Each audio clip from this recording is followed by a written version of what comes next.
we're starting.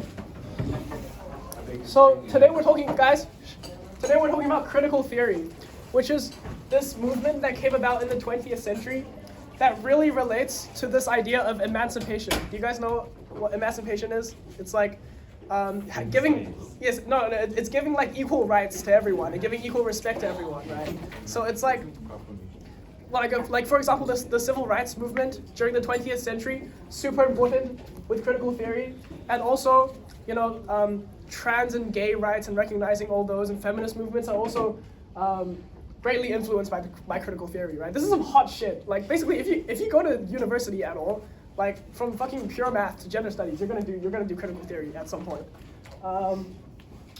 So this is something that's very similar to analytical philosophy.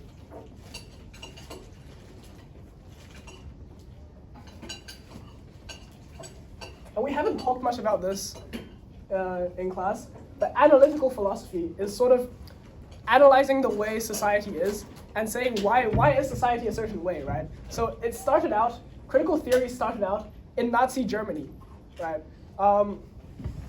They come from this school of philosophers called the Frankfurt school. So they were in Germany, and they saw Hitler rise to power, and they saw Stalin rise to power, and they saw all these dictators rise to power, and they're like, okay, why does this happen, right? This isn't good stuff, right? And a lot of these critical theorists, they were Jews, right? So they were banished from Nazi Germany, and they fled to fucking the USA. They fled to Columbia University, and where they stayed during the Cold War, and they actually produced a lot of like analysis on communism and how it came to be, right? So critical theory in media, they're portrayed as sort of this really left-wing communist sort of thing, but that's not true. That's not true at all. In fact, they worked with the CIA during the Cold War. Okay, so what's the philosophical backbone of critical theory? So critical theory comes from sort of the philosophies of these two philosophers. The first one is Hegel. The second one's Marx. So let's talk about Hegel first. So Hegel has this theory called historical determinism. Does anybody remember? We slightly talked about this last year. Historical determinism.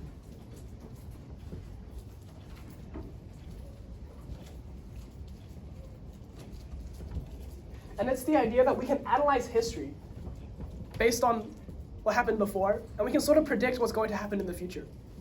Right, that's all it is. But back then, this was a pretty revolutionary theory. So basically, he says that everything in history happens for a reason, and we can understand why it happens. Right? For example, Hitler rose to power because there was great hatred among the German people. This is basically the foundation of like modern history as a subject. Right? So critical theory takes this historical determinism from Hegel, and Hegel also says in his historical determinism that sort of all of history is driven around humans wanting to be respected, right? It's sort of this idea of consciousness, and how we all have this consciousness, and we all want to be respected, right? And so, hang on, I missed a very important thing. Sorry. Historical determinism. Another thing that this historical determinism talks about is it analyzes social problems, right? That's what critical theory is all about, analyzing social problems and then trying to fix it, right? Historical determinism,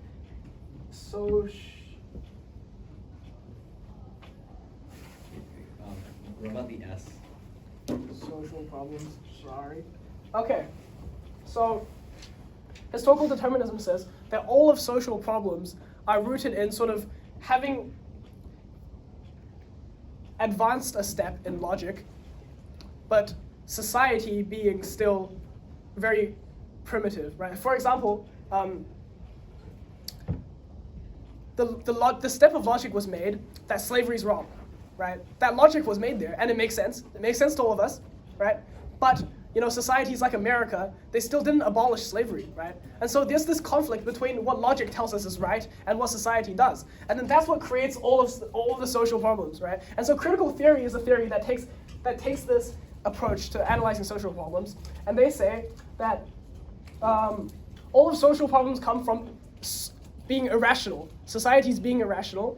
And so we need to fix these irrationalities, right? We need to abolish slavery, give people equal rights, and sort of whenever we make a step in logic, we need to follow that up, right? And so the ideal situation, yeah. What if the logic is wrong? Well, no, because we want to maintain the highest level of rationality, right? So we want to follow the best logic that's right. But that's where social problems. So if social problems come from like advancing in logic and then society not keeping up, what if society is, let's say society's perfect or in a good state, okay, and then logic advances in the wrong direction, and now there's social problems? No. What do you? No. So you're assuming that logic will never advance in the wrong direction? No, we're assuming that logic advances in the correct direction. It advances upwards. But what if it advances sideways? So if logic advances in the wrong direction, like then it's not right. It's not logically correct. That's but that also logic. causes social problems then, right? Yeah. If logic evolves backwards, then that obviously it's going to That cause falls social under problems. irrational. Right? Yeah. It becomes irrational. Right? We're talking about rationality as in like correct logic. Right? Rationality means correct logic. So if correct logic evolves, but society stays backwards, then there's social problems. If logic goes backwards, then that just becomes irrational. Right? Yeah, and then it becomes social problem. Yeah. And if that irrationality is accepted, then society goes backwards and more social problems occur. Right? And so, one of the greatest steps in logic in the 20th century is this idea that everybody needs to be respected, right? And it hasn't been done back in the 20th century. And so, critical theory drove a lot of discussion around black people and rights and feminist rights and LGBTQ rights. And even till today, they have great implications, okay? Now, the second theory that makes up critical theory is Marx. Now, when we talk about Marxism, we're not talking about communism, okay? Marx is usually attributed with communism, right? But he actually talked very little about this theory of communism. What he was doing was critiquing capitalism. That's what he's saying. Capitalism kind of sucks because there's this exploitation that goes around in capitalism, right? So if you think about you're working in a factory, right, and you produce $500 worth of clothes per hour, but you're only getting paid $5 an hour, right? That difference between what you're getting paid and the value you're making is exploitation. That's what he says. That's what's wrong with capitalism, right? And he says that since there's something wrong with capitalism, this is something wrong with society, we need to sort of revolt against capitalism, or at least try to fix it, right? And one of the alternatives he gives is communism, right? Now, he says he defines communism as like a state where all people are equal and equally recognized and respected, right? But then this was taken very far off track by Lenin and like what people actually did with it. So, yeah, Marxism has the idea that capitalism is bad. The other important thing about Marxism is that they take economic analysis into historical analysis. Okay, so they analyze everything from the perspective of economics, right? So, for example, if we want to do historical analysis with historical determinism, a Marxist would go, okay, well, from an economic point of view, people are getting exploited since, economic trajectory is going upwards, but wages are staying the same, but more profits are being made, right? So the exploitation is growing, and if exploitation is growing, people are going to get angry. The working class is going to get angry, right? And so that's going to create conflict, which will eventually create a revolution, right? So Marxism is the idea that there's eventually going to be a revolution to overthrow capitalism, right? Okay.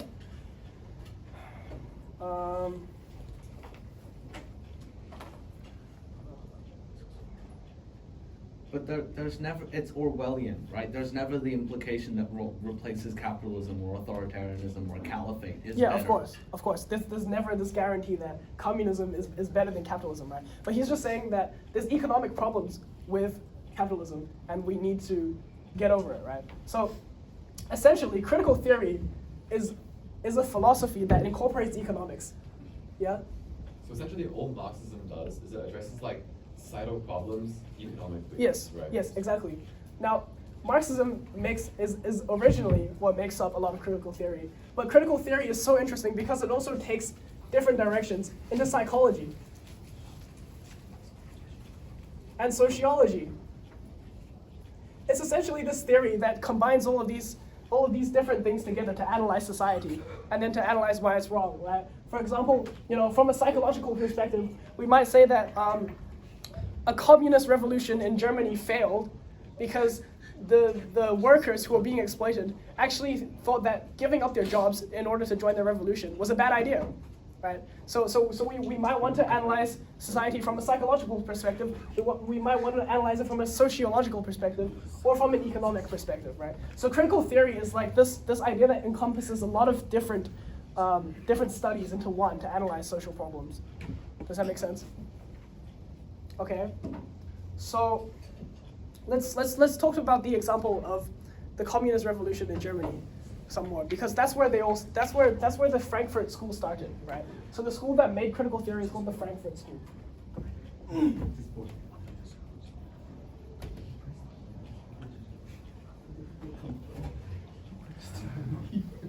So in Germany in the 1920s, there was this revolution called the Spartacist Revolution.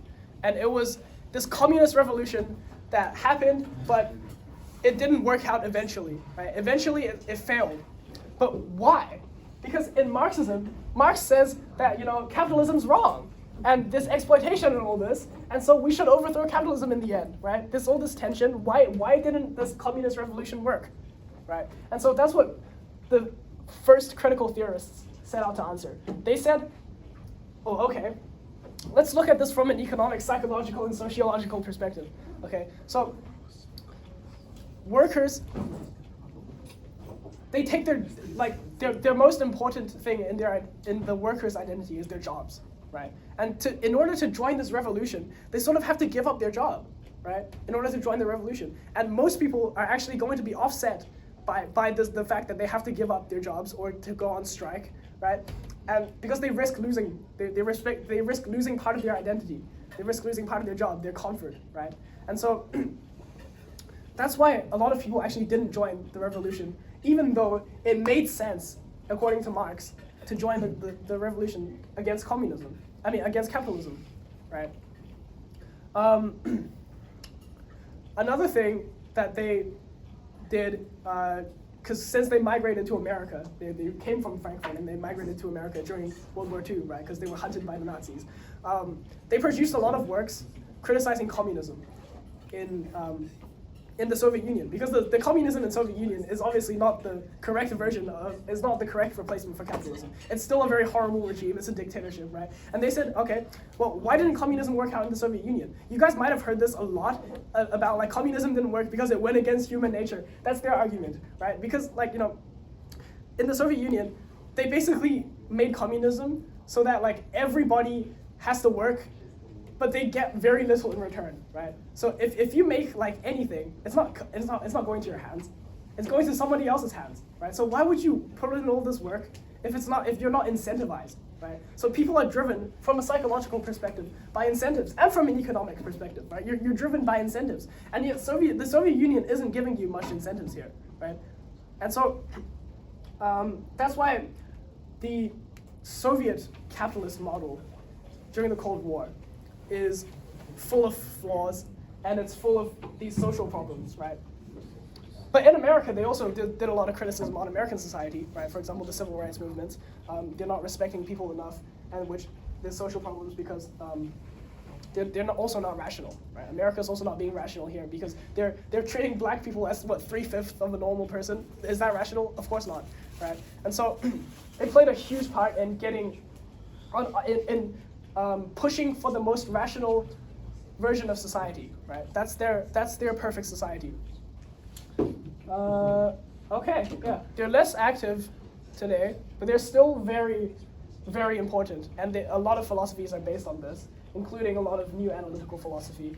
So yeah, if there's anything to take away, it's that critical theory comes from the Frankfurt school. They came from, analyzing these social problems through economic lenses, psychological lenses, and like sociological lenses. Like, right, all these they take in all these different factors and try to analyze why social problems exist and how we should approach and like destroy these social problems and to better society. Right, critical theory is about bettering society. Any questions? Yeah. Can you apply this to different aspects of the society? Oh yeah, like give me any example and we'll try to apply it. Trans debate. Okay, you're right. So the transgender people, right? Are they still people? Yes. No. Of course they're still people. They're conscious like us and they deserve respect like we do, right? This is a step in logic that's been made a long time ago. But society still has this institution where we go like, oh, trans people, they're so gross, right? There's this stigma around trans people, and it's the societal thing, right? It's this thing that's irrational, right? Is it rational for us to think that trans people aren't or are less deserving of rights? No, it's not rational, right? And so that needs to be fixed, right? We need to protest. We need to seize more rights for these people. Yes. If the rights of trans people are specific to the gender they're converting, but the being transgender is not specific to you having a different nature, like if I can claim to be a woman right now despite not having transgender, and I can obtain the rights of a woman which are different to that of a man. The rights of a woman are specified from that of a man, but being transgender What do you is mean not the specific. rights of a woman is different from the rights of a man? So it's like going to a female's toilet, right? That's like, because the whole trans debate is about giving different rights to. Okay, never mind. Yeah, that's not part of the. I don't think that's what they had in mind. No, but Yeah. as a trans person, you're not 4/5 of a real person. You just don't have the rights of the specific gender that you want to have the rights of. Okay. What? No, we're talking about societal discrimination against trans people, and why that's Oh, wrong. okay. Well, that's different. Okay, yeah, Lucas. So like critical theory is about like also identifying like societal issues, right? But then how exactly can we deem what is exactly rational and what is irrational in that case? Because like there's no like clear margins for like. Yes, that's a very good question, and that's not part of critical theory. That's just part of logic, Oh. right? How do we know something's right? How do we know something's wrong? It's way outside the scope of this debate, right? But generally, right, every step in logic is sort of, it can be attacked from a lot of angles, right? Every step in logic you make can be attacked, but the ones that better our environment in general, the ones that tend to better our happiness, better our consciousness, right? It makes us more healthy. Those are the ones that we tend to want in society, right? And so if society is irrational, we mean that society is proceeding in a way that inhibits some people from being happy, that inhibits some people from reaching their full potential, right? And so that's what critical theory is wanting to fix. That's what irrationality is that they're referring to. Okay, does that make sense? Okay. Anything else? Well, if it's isolated from the rest of logic, then that's just it then. If it's isolated from the rest of logic. I mean, it's dependent on that logic being rational, but if we don't, like, if addressing the rationality of a theory is outside the scope of critical theory, then critical theory is just this. Yeah, critical theory is just this. Yeah. That's what I've been saying. Okay, It's just analyzing society and then saying, oh, these social problems exist and we need to fix them, right? In the next lesson, we'll be looking at, like, what exactly, hang on. In the next lesson, we're going to take a very psychological approach to this and then analyze the psychology, like, in a lot of detail, in, like you're talking about, like, what rational steps of logic is, right? We're going to figure that out in the next lesson through psychology, through a psychological lens. So that what's rational, what's not rational? You'll figure it out next time. No, like for now, the answer I'm giving you is, like, if it tends to promote, like, happiness in society, if it tends to promote, like, if Yeah, basically, like, cause like if you inhibit a certain group of people, if it's beneficial to our consciousness and our well-being, then it's probably rational, right? Something irrational would be like repressing ourselves or repressing our own people, giving all leadership to a dictator who's like repressive, right? That's not rational, you know. Not being equal, having groups not all equal is not rational. Roles. Yeah. Roles. Okay. There we go.